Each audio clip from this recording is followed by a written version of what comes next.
В эфире телеканала «Якутия-24». Главные события уходящего дня. В студии работает Алексей Соколов. Здравствуйте. Александр Габышев-шаман отпущен домой в Якутске. Очередная финансовая пирамида в столице. Почему люди продолжают нести деньги аферистам? Оленеводы отправятся домой. Айсен Николаев встретился с бригадой, которая была задержана пограничниками в Устьянском районе. Стройакадемия достроит жилой комплекс на Вилюйском тракте, убеждает руководство компании. Однако решится окончательно вопрос в начале октября. В Мирном открылся завод по переработке автомобильной резины. В Алдане прошел 4-й молодежный медиафорум.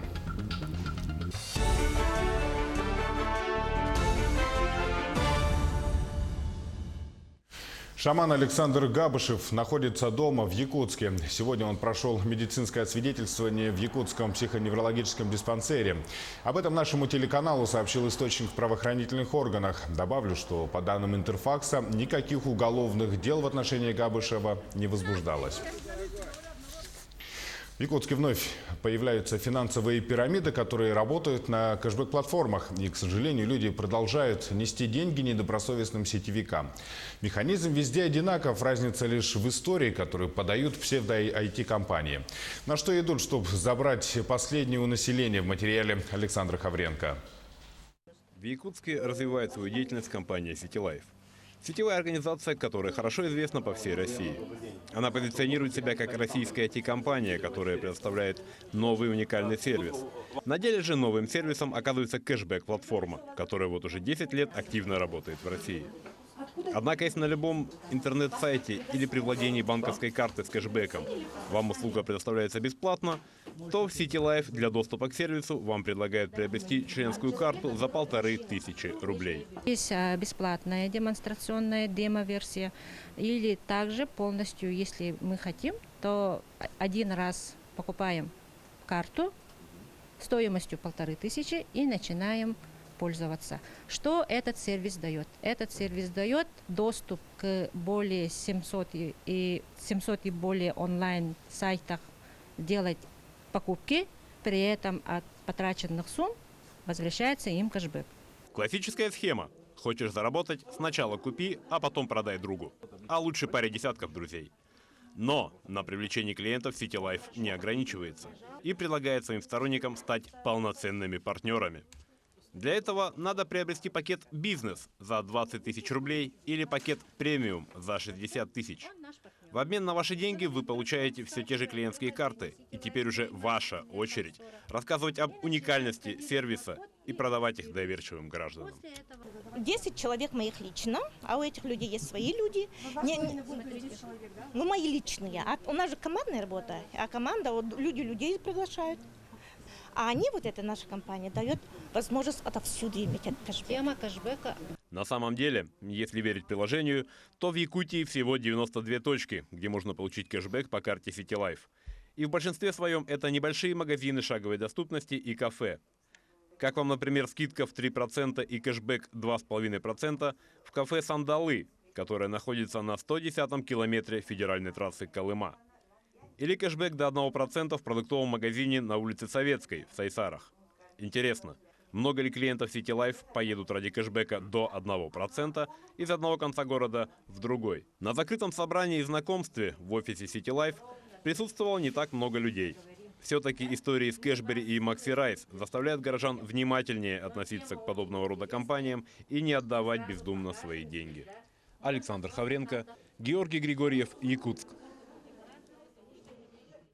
Материнский капитал превысит 466 тысяч рублей. Таких размеров он достигнет уже в следующем году. Об этом заявил премьер-министр Дмитрий Медведев на заседании правительства, где обсуждался проект бюджета страны. Отмечается, что в ближайшие 3 года Кабинет министров намерен увеличить финансирование государственных внебюджетных фондов. В частности, пенсионного, социального и обязательного медицинского страхования. Но так, размер материнского капитала со следующего года должен превысить 466 тысяч рублей. По словам Медведева, для этого в бюджете зарезервировано 316 миллиардов рублей. Госдума впервые введет в законодательство понятие «здоровое питание». В Нижнюю палату парламента внесен законопроект об обязательном горячем питании для школьников младших классов, авторами которого выступили ее председатель Вячеслав Володин, глава Совета Федерации Валентина Матвиенко, а также лидеры всех парламентских фракций. Мы впервые вводим понятие «здоровое питание» как ежедневный сбалансированный рацион питания, который основан на принципах здорового питания, который качественно и количественно должен соотноситься с потребностями детского организма, способствовать укреплению здоровья и профилактике заболеваний, заявила одна из авторов инициатив, вице-спикер Нижней палаты Ирина Яровая. 16 сентября правительство поддержало законопроект об обеспечении бесплатного горячего питания учеников младших классов. Нефтяная компания «Роснефть» объявила конкурс на проведение сейсмо- и геологоразведочных работ на Богатинском участке в Охотском море. Как следует из материалов тендера, начальная цена договора составляет 670 миллионов рублей. Заявки на участие компания принимает до 15 октября текущего года. Победитель будет объявлен 28 января следующего. Исследование Богатинского участка планируется провести в 8 этапов, которые включают в себя получение необходимых разрешений, мобилизацию технических и человеческих ресурсов, проведение сейсмической съемки 3D и геологоразведочных работ, а также обработку полученных данных. По плану завершить исследование Роснефть планирует к 23 февраля 2021 года.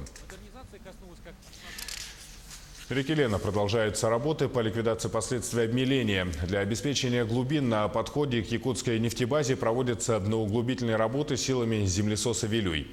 Рабочее перемещение землесоса на углубляемом объекте производится с помощью оперативных лебедок, трассы которых растянуты к берегам над поверхностью воды, перекрывая подходной канал.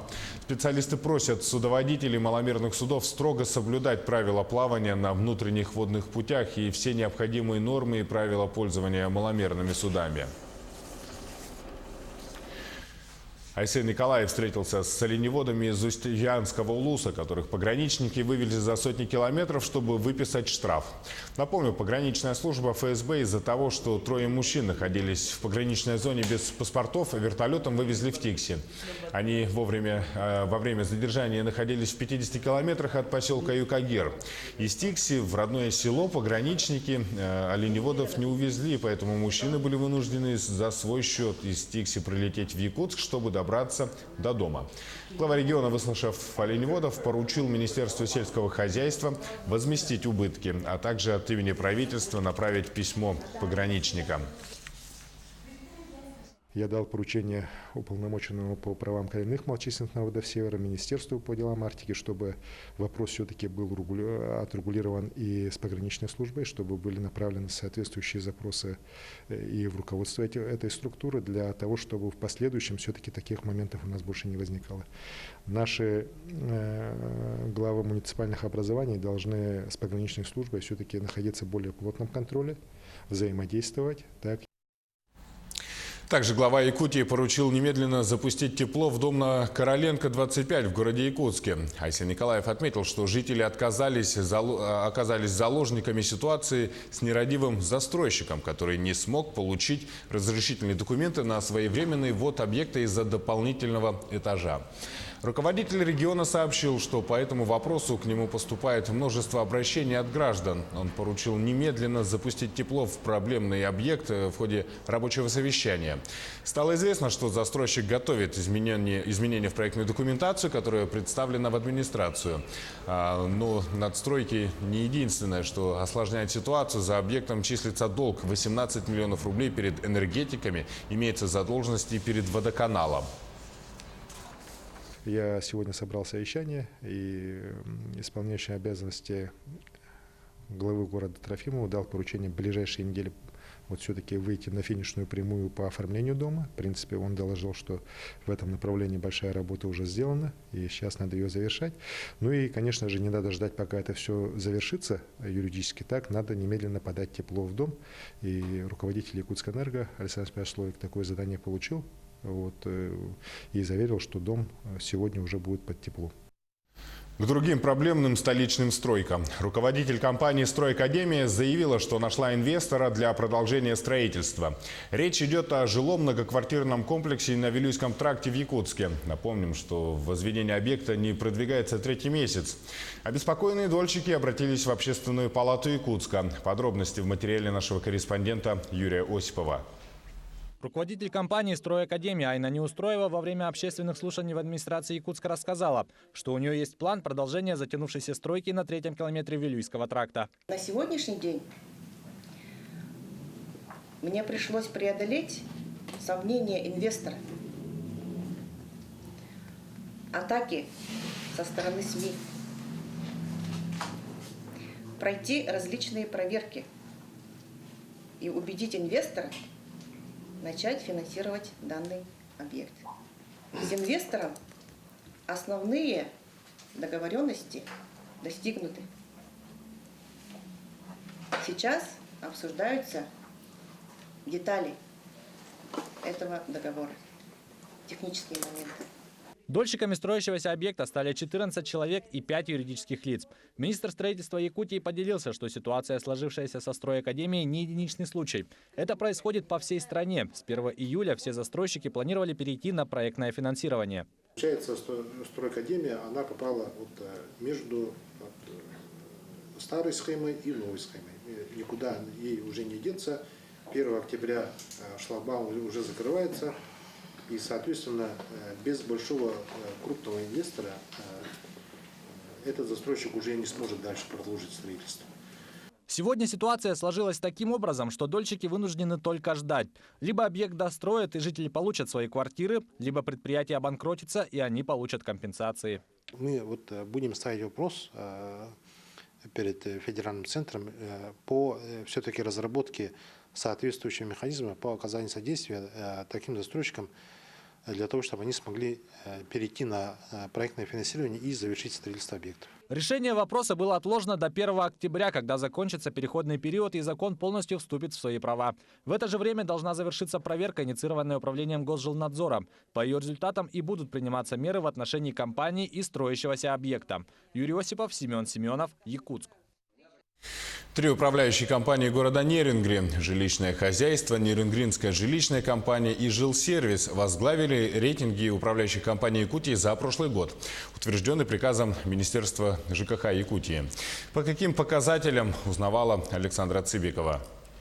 Всего в рейтинг включено 278 управляющих компаний республики. При его составлении учитывались качество информирования жильцов и оказываемых услуг, работа с управлением жилнадзора и платежная дисциплина. Нерюнгринская жилищная компания осуществляет услуги ЖКХ жителям многоквартирных домов. Наша компания была образована в 2006 году, 1 апреля, и сразу же приступила к исполнению своих обязанностей.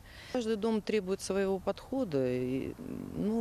Массово мы сделали за последние 2 года, мы сделали очень большую работу, мы поменяли все окна на пластиковые во всех домах своих. Занимаемся обшивкой наружных входов в подъезды, ремонтами подъезда. То есть каждый дом рассматривается индивидуально, и у каждого дома свой план. В настоящее время компания обслуживает 32 дома, и наша съемочная группа отправилась на один из самых первых домов, переданных на баланс компании по улице Геологов, 81/2. Сергей Викторович живет тут с 1995 года. Вот что он рассказывает об обслуживании управляющей компании. Управляющая компания нас вполне устраивает. Мы с самого начала с ней сотрудничаем и менять ее не собираемся. Отличная компания. В этом году видеонаблюдение поставили, жильцы захотели. В общем, все идет, улучшается. Единственная проблема, это лифт, который обещают поменять. Но управляющая компания тут, сами знаете, это администрация и Якутск, так сказать. Есть и другие дома, которые по собственному желанию перешли в Нерюнгринскую жилищную компанию. Мы побывали в 5 домах, обслуживающих данной компании, и узнали у жильцов, как было до перехода.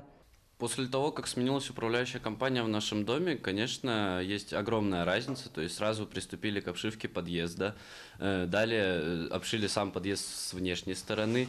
То есть сразу происходили какие-то работы. У нас потравили крыс, и пропал запах из подъезда, из всего. То есть сделали мусоропровод. Как бы, в общем, все отлично. Очень хорошо.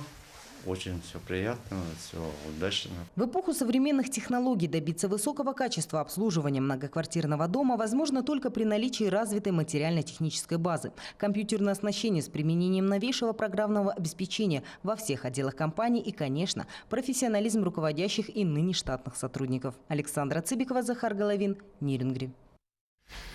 Ну, сейчас небольшой блок рекламы и смотрите далее на телеканале Якутия-24. В Мирном открылся завод по переработке автомобильной резины. Якутские предприниматели получили еще один инструмент поддержки – Центр оказания услуг «Мой бизнес». В Алдане прошел 4-й молодежный медиафорум.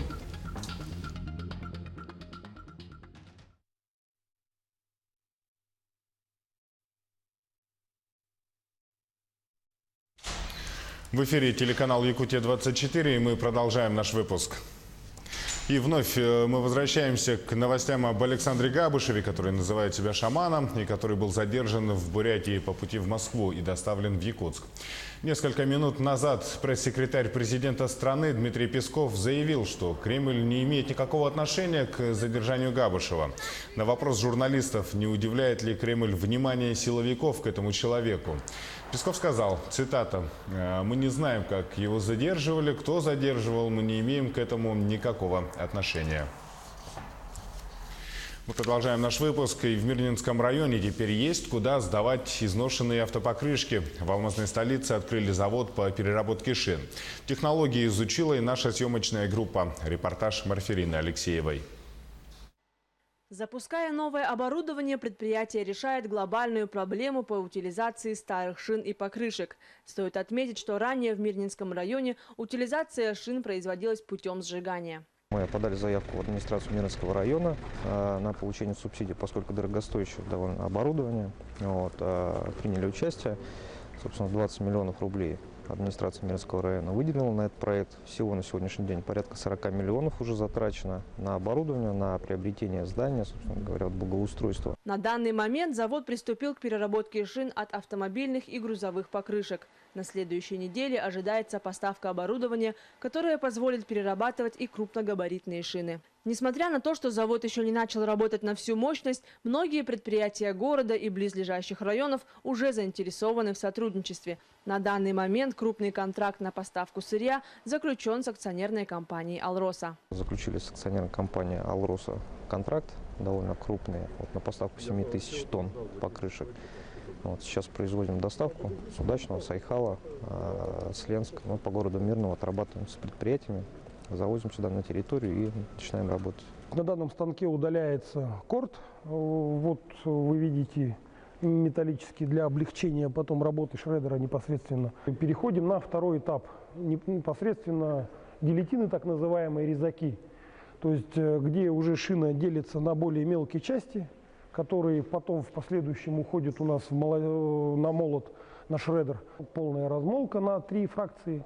Стружка непосредственно на вибростол и рассыпается по фракции. После переработки шин предприятие планирует продавать резиновую крошку различным организациям. В будущем, помимо переработки, предприятие займется производством различных резиновых покрытий. Детские площадки, покрытие детских площадок, бордюрный камень, плитка разных размеров, то есть какой вам нужно. Вплоть до того, простые преддверные коврики даже можно изготавливать. Благодаря возможности переработки старых шин, коммерческие и некоммерческие организации, а также все желающие, смогут не только избавиться от хлопот с ветхой продукцией, но и сделать вклад в защиту окружающей среды и благоустройства города. Марферина Алексеева, Артем Алексеев, Вадим Ларионов, Мирный. Якутские предприниматели получили еще один инструмент поддержки. В столице региона открылся центр оказания услуг «Мой бизнес» с бесплатным коворкингом, где можно получить все виды государственных, муниципальных услуг, а также консультативную поддержку. Кроме того, в центре предоставляются услуги по сопровождению и продвижению проектов. В этом году, кроме Якутска, планируется еще организовать работу и 6 окон в муниципальных центрах. На данный момент такие центры поддержки уже работают в 4 районах – в Алданском, Намском, Нерубинском и Меган-Кангаласском улусах.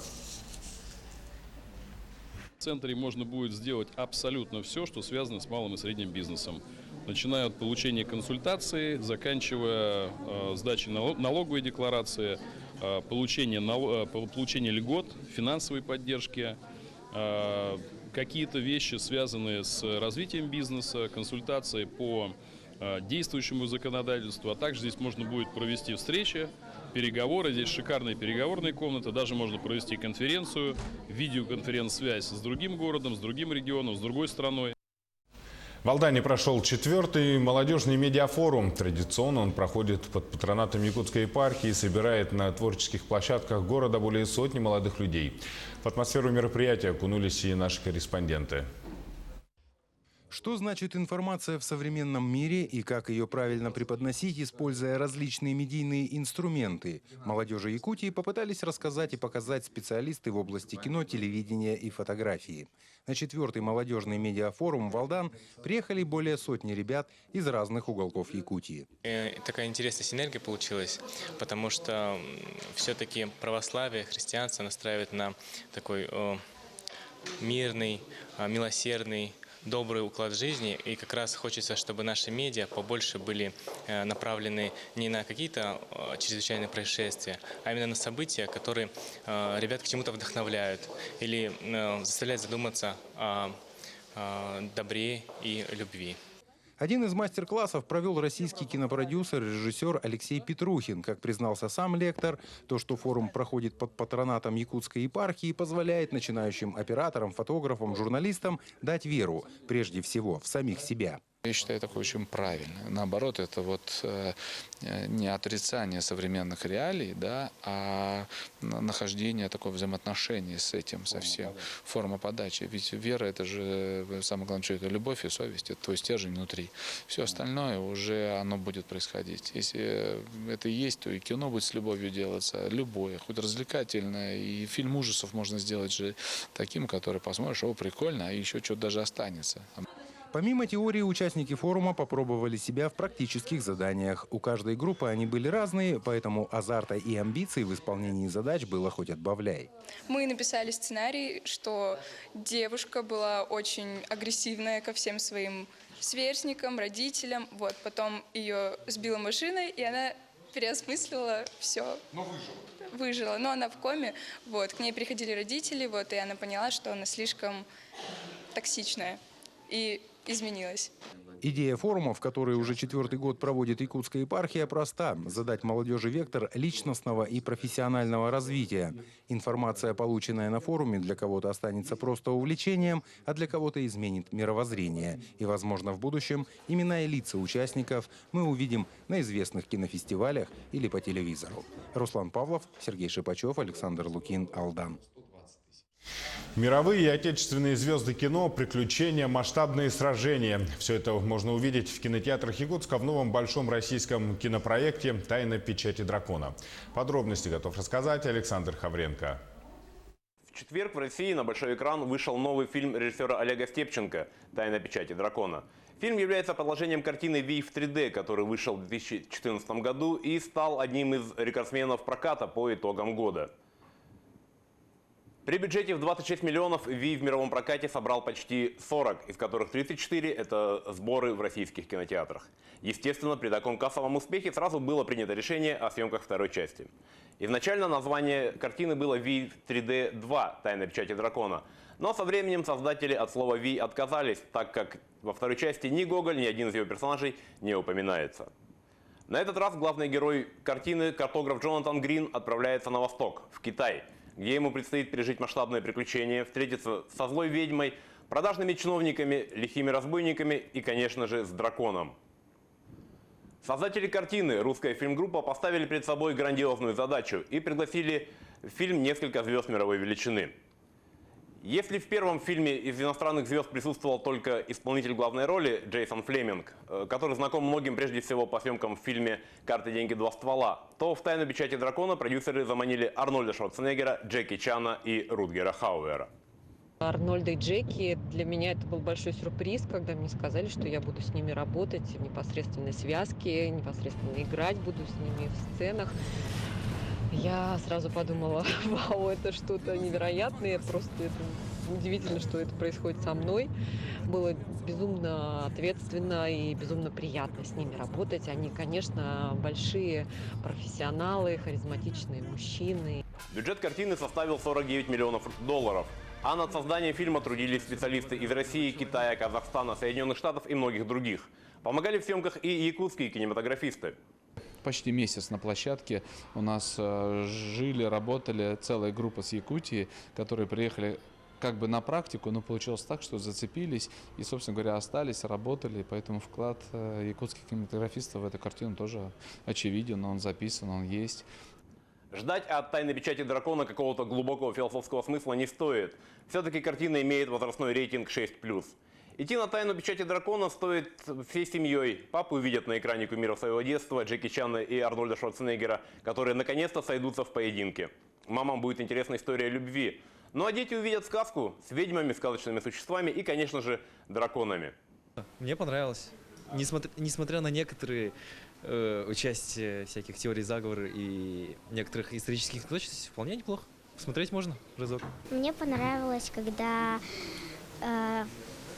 хорошие, которые в Китае жили, они победили. Сейчас съемочная группа «Тайной печати дракона» уже работает над третьей частью франшизы. На этот раз Джонатан Грин и компания попадут в таинственную и загадочную Индию. Что из этого получится, мы увидим в кино.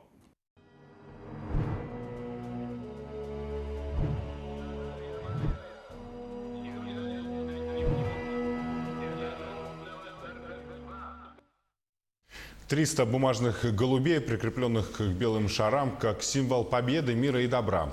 Якутск впервые поддержал всемирную акцию «Голубь мира». В ней принимали участие студенты, волонтеры и школьники. Голуби всегда использовались для отправления посланий. Именно поэтому бумажные птицы стали олицетворением послания всем людям Земли с призывом жить в мире, дружбе и взаимопонимании. Акция создает традицию ежегодно в Международный день мира, который отмечается 21 сентября, с благодарностью вспоминать всех тех, кто отдал свою жизнь за победу над фашизмом, за противодействие его возрождению, борьбе с терроризмом, преступностью и экстремизмом. Сегодня якутская молодежь участвует впервые в международной акции «Голубь мира», который проходит ежегодно именно 21 сентября. Эта акция проводится именно для прекращения войны во всех странах нашего мира и чтобы была везде всегда мир. Телеканал «Якутия-24» следит за развитием событий. Не переключайтесь, оставайтесь с нами. Удачи вам!